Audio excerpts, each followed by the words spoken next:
Okay, hi. Today we'll be talking about statistical significance and exactly what that means. And what that actually is comparing the significance test with the actual p-values. Okay, so let's say we have our significance test and our p-values here. Okay, and let's say our significance test was at 0.05, and let's say our p-value was at 0.1.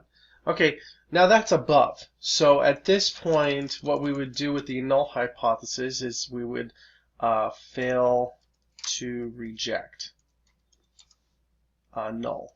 Okay, so that one's pretty simple and straightforward. But let's talk about when the significance test is, once again, 0.05. What if the p-value that we actually got was 0.482? Okay. Oh, sorry. 0.0482. Okay. Now that one is a real doozy because you could either go either way. And here's what I'm going to talk about. Let's compare it with 0.5 significance test with 0.05 0.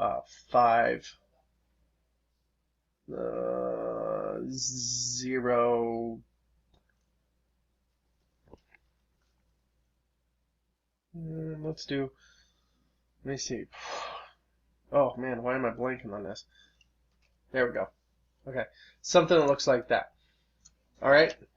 Now, when it looks like this, okay, these are called gray areas. Okay, and these are going to be intentionally gray because they're not black or white on whether or not we should accept them or not. Okay. In these type of cases, it's probably best to go back to results. No, not go back to results. Go back to the actual experiment and test again. Okay.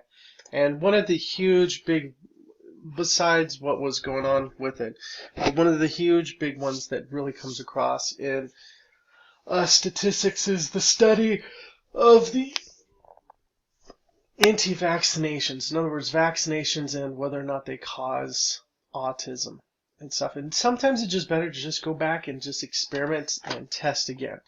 Okay, in these gray areas. You could accept them. You could go ahead and move on to them. Or just say, oh, this is just great and this is just everything that we need. Okay, but we need to be very careful in how we work with this stuff and what kind of significance tests we pick. Now, we can't go back to our results and say, oh, well, let's change that to 0.001 and then compare them. And obviously, we would accept both of these. We would fail to reject both of these based upon this confidence or this significance test or this confidence interval. Okay, and so please understand, don't go back and change the results. It's just best to go back and experiment and test again. As a scientist, sometimes you arrive to some faulty conclusions. There are some times when your failure to reject the null was a huge issue. Okay, and there's sometimes where you reject the null when it was actually correct. It's just best to go back and experiment and test again. And sometimes that's the best thing about it.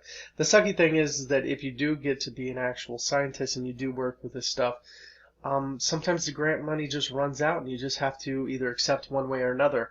And it's kind of a rough part of how science works with today's economy and stuff. But if you can find a situation where you can go back and experiment again, please do.